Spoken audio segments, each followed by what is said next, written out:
మరి మా కార్యకర్తలకు కూడా నేను చేసే విజ్ఞప్తి, సన్నద్ధం అవుదాం.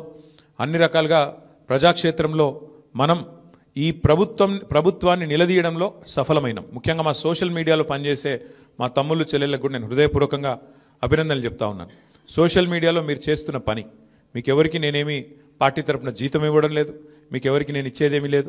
అయినప్పటికీ వాలంటరీగా పార్టీ మీద ఉన్న ప్రేమతో, నాయకుడు కేసీఆర్ గారి మీద ఉన్న అభిమానంతో మీరు చేస్తున్న కృషి, మీరు చేస్తున్న పని ఏదైతే ఉన్నదో మనస్ఫూర్తిగా నేను మీకు కూడా ధన్యవాదాలు తెలియజేస్తా ఉన్నా.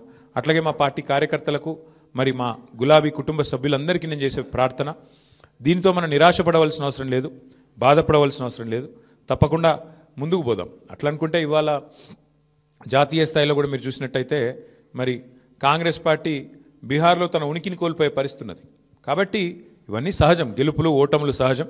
దీన్ని ఏదో పెద్ద సెట్ బ్యాక్ లాగా చూసుకోవాల్సిన అవసరం లేదు. తప్పకుండా మరింత బలంగా వద్దాం, ముందుకొద్దాం. ఒక రబ్బర్ బంతిని గోడకేసి కొడితే ఎట్లయితే తిరిగి బలంగా వెనకకొస్తుందో అట్లా మనం కూడా తప్పకుండా తిరిగి వెనక్కొద్దాం. పెద్దలు కేసీఆర్ గారు తిరిగి రాష్ట్రానికి ముఖ్యమంత్రిగా మళ్ళీ బాధ్యతలు చేపట్టేదాకా ఎవరి శక్తి మేరకు వారు శక్తి వంచన లేకుండా కష్టపడదామని చెప్పి మా నాయకులు కార్యకర్తలకు మరొకసారి ధన్యవాదాలు తెలియజేస్తూ